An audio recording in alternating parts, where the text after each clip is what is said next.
अच्छा, आपका प्रोटोकॉल में होता है लड़कियों को ऐसे डंडा इस तरीके से घुसाना? बेटा यू गिव अ कंप्लेंट। आप लोग के एसएचओ हैं, आप लोग के थाने के अंडर ही आते हैं नवीन राठी।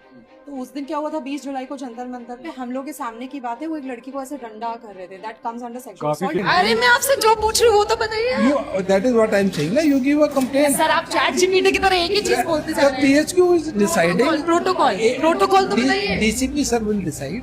अरे प्रोटोकॉल और तब तक आप नवीन राठी को ग्राउंड पे छोड़ोगे। मैं भाग रही हूँ पीछे से, आप कहाँ मारोगे?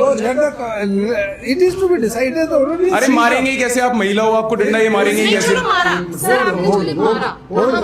This matter has already been seized up and they are already looking into the they are proceeding into the matter. अच्छा okay. You will get a response. How is he on this? How is he on the field yet? How is on the field? East Delhi की महिलाएं safe कैसे feel करेंगी? Inquiry is to be finalized. तो तब तक उनको थाने में तो बिठाओ, तब तक ग्राउंड पे तो मत भेजो।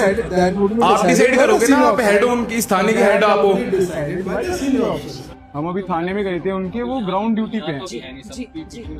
ठीक है ठीक है। जब वे आएंगे तब आप उनसे तो यहाँ पे उनसे जो नेक्स्ट टू हिम है उनसे बात कराऊंगा।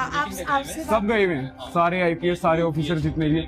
बट अकाउंटेबिलिटी तो तय करनी पड़ेगी, क्योंकि ये लोग ऐसे लड़कियों को डंडा नहीं मार सकते। This is not. Police headquarter को एवरेज सरकारी दफ्तर बना रखा है। इतने दिनों से उन्हें यही नहीं पता चला है कि उनके थाने में कौन कौन से कांस्टेबल थे, कौन से एसएचओ थे जिन्होंने की बर्बरता दिखाई है, लोगों के साथ, महिलाओं के साथ दुर्व्यवहार किया है। ये नहीं पता चल पा रहा उनको अभी तक।